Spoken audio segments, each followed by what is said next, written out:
Hello, Christion. How are you today? I'm good. Yourself? I'm good.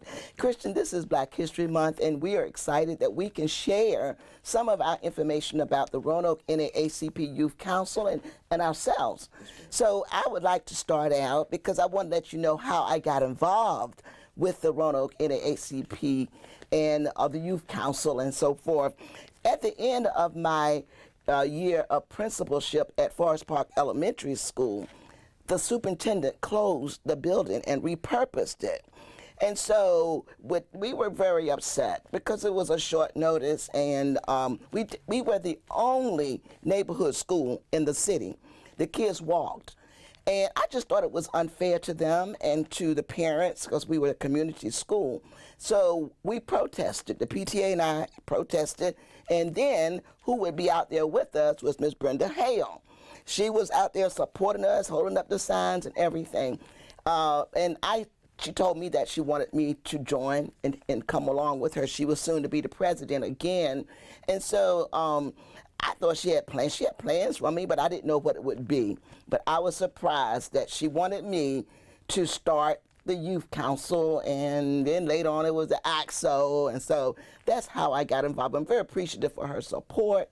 And so I just said, okay, I will join I was going to do it eventually, but with her push, I did. So what happened to you? How did you get involved? My family's always been a part of some things that have been bigger than us. We moved to Roanoke here in 2012. We were originally based in Newport News, Virginia.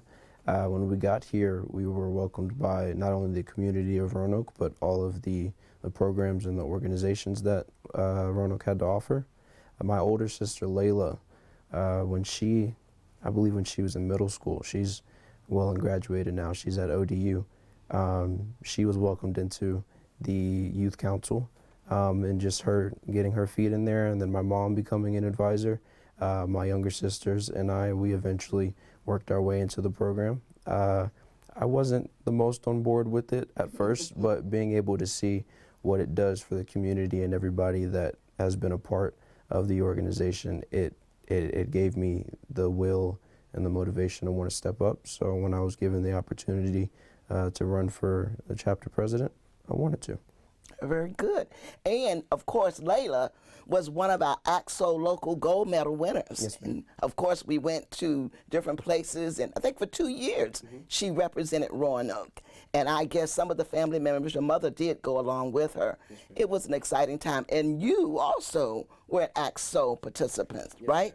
I won silver in poetry contemporary last year, and I believe silver in vocal contemporary the year before.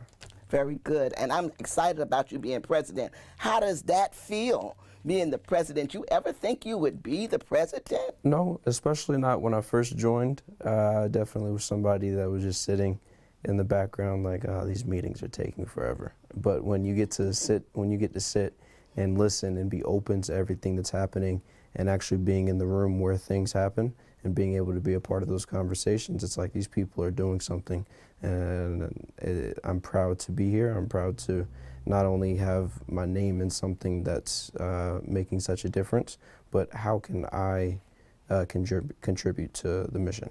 So being able to do that on a daily basis and being able to be, I wouldn't say the poster boy, but being able to be someone that is well known and being someone that people can come to ask questions or, you know, just give a good word about what the branch is doing. It's nice because there's always eyes, and you never know who's watching, who's listening. You'll meet somebody new every day just because of the work that you're doing here. So it's been a good experience. As the president, every meeting we have a reading of a mantra, which is called the Soldier's Credo. Yes, ma'am. And you have to lead it since we're doing it virtually. You know, when we're in person, the youth do their part and you just ask the question. How do you feel that they understand what the Credo is doing and talking about? It's an impactful statement. Yes, ma'am. And it tells us what our mission is and everything. What do you think? I look at it the same way as standing for the pledge every single morning in school. It's a point of reflection, and it's a moment of taking in what has been set in stone before you, and to take the time to not only honor those before us, but to have a basis to put a foot out forward and continue to do the work that has been set out for us and continue to add to that mission statement. So to be able to vocalize and to be able to put those words out into the world every single meeting and to continue to add meaning to the words that we are saying, it's a good place for us to unite and us to start our meetings off, one, so that we know that we are there for a reason, but to continue to contribute to that reason. And you lead it, and so at the very end, everyone is supposed to say, we are NAACP soldiers, and tomorrow is not promised to a soldier. So we have to work. And it also talks about our fight for justice and equality. So I kind of think about my youth, my years in the 60s, where we were fighting for equality and for voter rights. And do you think that things have changed any since that time? I remember, during the 60s, how we fought for certain rights to eat at the counter, at Woolworth's food counter. So what do you think? Do you think things have changed any? I think the world has either been desensitized to it, or everybody's just done a better job at hiding their hurt. I do think that we are still vastly affected by the things that you were affected by as a youth, and the people that came before you. But I'm glad to know that there are still people like me and you out there to continue to fight, because I don't think that the fight is over until we're able to sit back and breathe.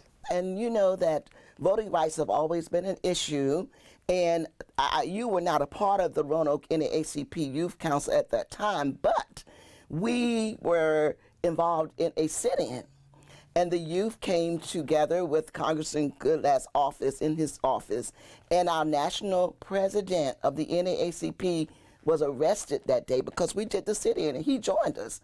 So we were trying to get the Voter Rights Act changed or amended so that it would not restrict us in certain states. And he wouldn't go along with it, of course. He soon retired. But how do you feel about a sit-in? That was very nationally known for a lot of people. To sit on the front lines, whether you're in the military or you're just sitting outside of Congress Hall or you're sitting in at a diner, to put yourself in a place of danger like that, to stand up for what you believe in, to fight for what you believe in, I believe is very honorable. I know that these things weren't always peaceful, and in the times that they weren't peaceful, they could have been violent and they could have gotten out of hand.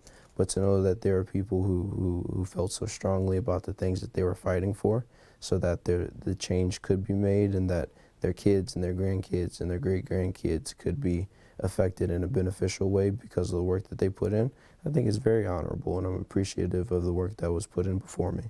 Yes, and we had about 20 young people there with posters and sitting on the floor. I sat on the floor too, and Brenda was there. And it was a learning experience for them and for me, because I had never done a sit-in before. But I think that things are still the same, but to the degree they have changed a little bit. We are still dealing with gun violence. Gun violence was an issue during that time too. And we also have a young person who was killed in our community, Keontae Spencer, as a result of police violence. And so we're dealing with the same thing, just to a certain degree, I believe. And I just think that that's something we need to think about. What do you think that our young people can continue to do to fight injustice? And what have we done? We've done some things. So recently we've held a gun buyback program, and what we've done is we've raised the incentive of food stamps and money for groceries and money just to support families in need, to be able to put the harm that are in the communities into the right hands, but to also let them know that we're here to help and we're not just here to antagonize. We're here for a purpose. We've had some good turnout with that. We're preparing for our next one. I'm not too sure of the exact date, but I know it's here soon. And we're expecting a good turnout. We had a pretty good turnout the first time, but I'm hoping that the next time we have our gun buyback program, that the community and more so the youth are able to see that this isn't time for us to rat anybody out or try to get anyone in trouble. We're just trying to take the harm out of harm's way. I'm just disappointed that we don't have enough, I guess, people involved in the black community returning their guns. So we need to look at that part. But we had a meeting this morning about gun violence. There's a gun violence committee, and they are talking about things that's going on and reasons why there's so much violence. And so I asked the question, how did the young people get the guns? What do you think? I mean, where are they coming from? I think it's very easy, especially now, for youth to just front some money to whether it's a friend or somebody who knows somebody, and say, hey, I need this. And I feel like not too many people are asking too many questions anymore, and it's a whole lot easier to, whether that's drugs or guns or anything, just to get out there and say, hey, I need this, where can I get it, point me in the right direction. And of course it's not that easy, but when you know people who have been living a certain way for a certain time, I feel like that's when certain avenues and opportunities are open to some youth in ways that are different than another.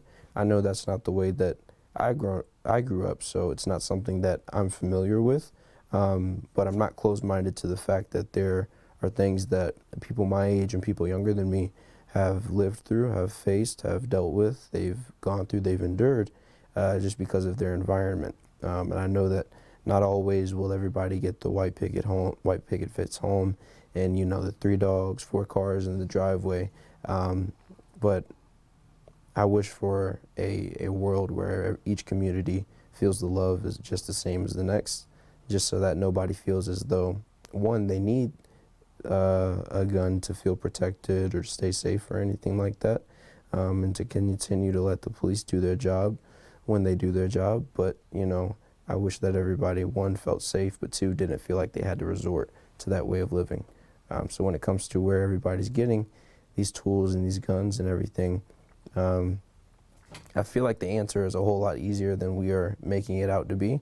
Just getting down to that problem, it's such a widespread, easy answer that it's hard to get into all those different webs and everything. Why do you think it's so important to have young people involved in the push for equality and rights? Well, it's important because they need to be involved in the process, because it's a learning process, and you need to know your past history. You need to know a lot in order to facilitate the growth. So I think that my role as an administrator and a advisor is to help you to understand how to navigate the roles of life and to be involved in the fight, because you are the future and we are the leaders. So you are leaders too, youth leaders, but you are going to be the future leaders. So I think it's important that you know what you're fighting for and why. And Roanoke youth have done a good job of learning how to speak up and speak out. We've spoken out at rallies and on special press conferences and programs. So we've done a little bit of everything to try to encourage and motivate our youth. Yes, ma'am. And how would you say you go about gaining these youth voices? Because they join the youth council, and they want to be a part. They want to do something. They want to make a difference in this community. So when I started this group, we just wanted to get to be a group. It had to have 25 members.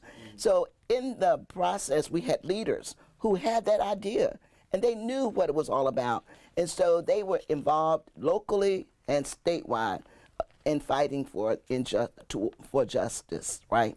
So it's not hard to get youth who know what they want to do. And so we were able to get them, and we're still getting them. We really keep a number of 50 or more in our group. And we're going to get some more Sunday. We're going to have a meeting with Youth Council and AXO Sunday afternoon. I have already received a lot of calls for youth that want to come and be a part of the fight, because it is a fight. We talk, the NAACP is very instrumental in training our youth how to speak out and be advocates for justice. So alongside these youth, what would you say is your motivation for creating such a difference and acting towards that change and peace? My motivation is my love for community and youth and children. You know, maybe they may not see it, but I've been a teacher for a long time, and I have sponsored groups and cheerleaders and step teams, and I've been out there with youth all the time dancing. I had a dance troupe and everything. So I'm concerned about youth and want them to be successful in life and to avoid all of the pitfalls. That's why I want to be a part of the group, because if we keep you active and thinking the right way, you may have an influence on some other people, and then we won't have all of this stuff that we're having. But it's difficult because the people you want to reach don't always come forward. Right. So we want to make sure we stand up, put a helping hand out there to help them to get there. And we need our youth to do that too. Right. You know, that we are youth, we're training and working with you. We want you to reach out, get somebody else. Come on, join us. How has your experience as an educator helped you within the youth council? I guess I always had a good group of kids that followed me. Whatever I did, they liked to join with me. So I guess it prepared me, working as a principal and a teacher, to be able to talk to young people and to motivate them. Yeah. I was working as assistant principal with 6th graders, and they were a little difficult sometimes, you know, but I liked it. I loved to laugh at them. I enjoyed their spunk and the answers they gave me and all that. And as principal, Lord have mercy, I had the best time with those kids. They would show me the newest dances, not even my kindergarten kids. But I'm just saying that the amount of practice or being around youth helped me to relate to other youth in the youth council. So okay. It just seemed natural. I'm hopeful that our young people will go forth and move the movement. Be a part of the movement. See, a lot of them are local, we're here now, but when they go to college, what are they going to do? I want that to be a part of their focus. We want to groom them so that they will be standing out. Okay, say for instance, in their schools, we talk about bullying. We talk about things that young people get involved in. We talk about how do you handle it? What can you do? So that means that we are influencing in their behavior, and hopefully they can influence someone else. But when they go to college, we've had some people that go to college and continue to be involved in the NAACP, and that's what I'm hopeful for, because that is our vehicle that we stand for, to be the oldest and the boldest fighter of justice, right. The NAACP. So we want them to continue. Right. I hope that they will move on. You too, even though you're going to the military, continue to talk and do the things that we did in our credo and what we talk about for justice, the fight. Yes, ma'am. I think my hope is that we make loud enough noise so that we continue to not only grow in numbers, but the interest and the motivation to stay a part of something bigger than the people that make up the group remains. And so that regardless of who's in office at the time or who's transitioning in, who's transitioning out, that the same fight is always instilled regardless of who's there. And I'm hoping that the legacies that those before me have left, that hopefully I'm able to leave, it lives on and it continues to live on, so that the people are able to see, this is what they've done before. How can we top that? How can we continue to do what they've instilled before us? How can we work towards something better?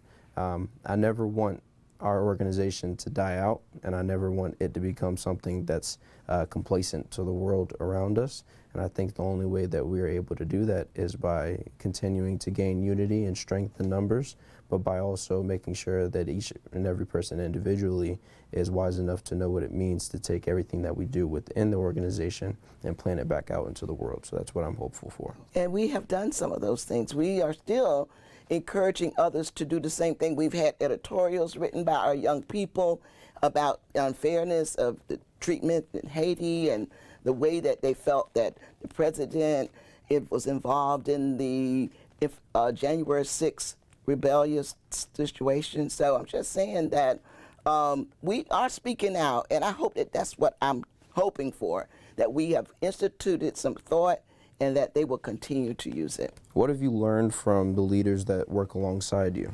Well, you know, the ones that work alongside me, I can't do any better than Brenda Hale. She is our outspoken leader, and I try to be right there with her most of the time so I can learn from her, because she is one of the strongest people that I know as far as her beliefs in her battle for justice. She's constantly pushing me and supporting me at the same time. And she supports the youth. And my co-advisors, they are so supportive. So I know that we got to give thanks to Brenda. She's with us at every meeting we have, and I learn from her, and she probably may learn some from me, but I give her credit for my influence. Everything that she's done, everything that she's, placed her feet into and has started from the ground up and has continued to support and show her support, very appreciative of everything that she does. Yeah, and she helps us with ideas and anything we want to do. She's right there with us because she believes in us, and she also helps to motivate us and give us some things that we need to do. Well, it seems very dim to me right now because of the divisiveness in this country. It appears to me that we're going back to certain periods of time that they want us to be like in Jim Crow time. It seemed like we had gotten so far, and now it's trying to look like take our rights away, especially African Americans and people of color. If you can allow certain states to do certain things, and they didn't want to pass the voting right amendments, so what is going to happen is, it seemed like to me, it's very dim unless things, and we get leadership that's being very strong. We don't have an African American leader, I would say, right now, nationally, like we had in Martin Luther King. So we need that. And we need somebody, and we need people in Congress who are going to stand up and help us. But I don't know. What do you think? Ideally, I wouldn't want to bring kids into this world right now. And that's just me being blunt. I know I step out daily, whether I'm in uniform for ROTC, I'm simply going to church, going to school, even going into the military later on this year. Not always do I feel safe, and that's not because of the way that I carry myself, it's because of that first impression of people who've never had a conversation with me. You see a tall, fit, big black guy, and it's, what's he going to do? What's he doing here? Why is he here? Is anybody that he's with in harm? And it's the things that you don't want to have to ask yourself, but it's like, okay, if I can ask myself these questions before someone else can make that decision for me, how do I stop myself from, one, looking like a threat, and two, being in a place that I don't need to be for the off chance that something is to happen? I wouldn't want my mom to get that call that your son was in the wrong place at the wrong time. Do I think that we are able to work towards something to where people are to feel a little bit safer? Yes.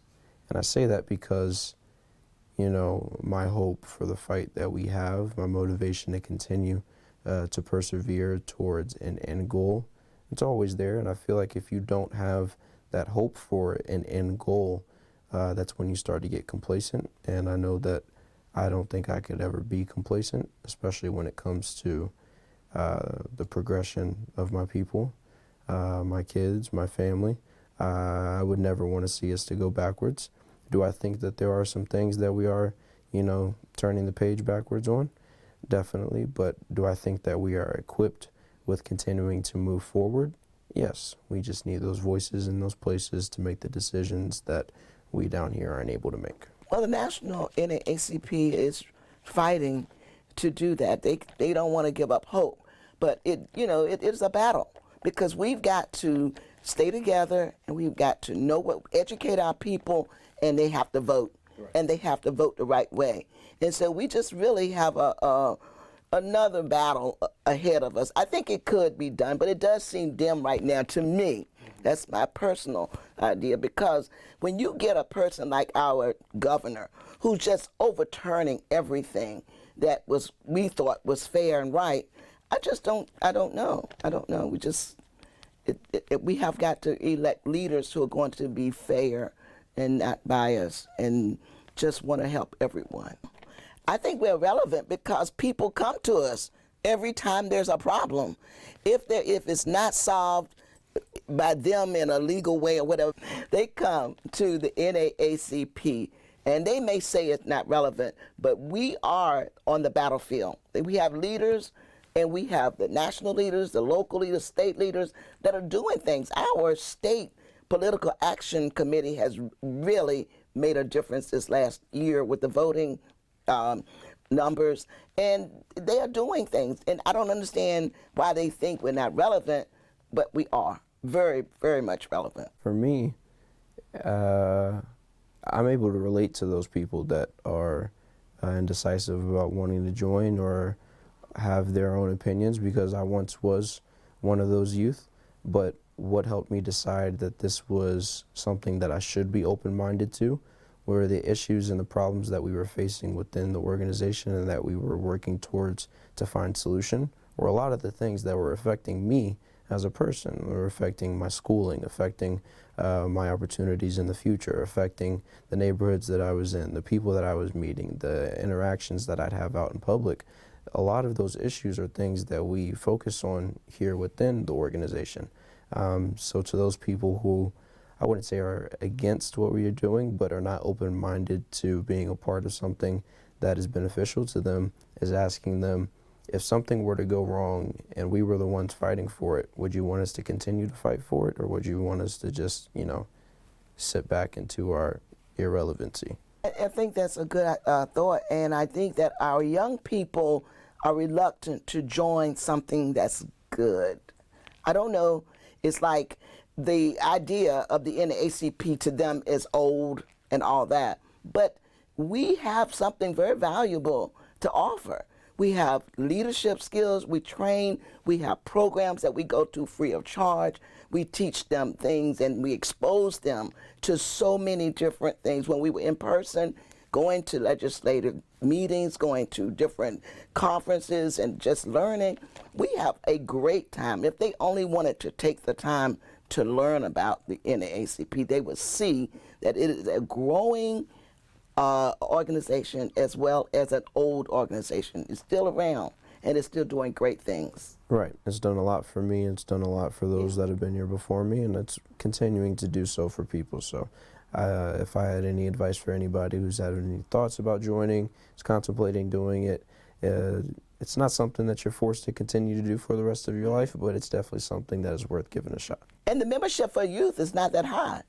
I mean, just come and join. And a lot of them, and I think the motivation was to see if they could buy the NAACP stole. Mm-hmm. And a lot of them joined just to wear that stole at graduation because they want to be a part, but they don't want to take the time to probably come to the meetings and all that stuff. But they want to wear that NAACP stole at graduation. Right. So we give them that opportunity to be a member for that if they want to.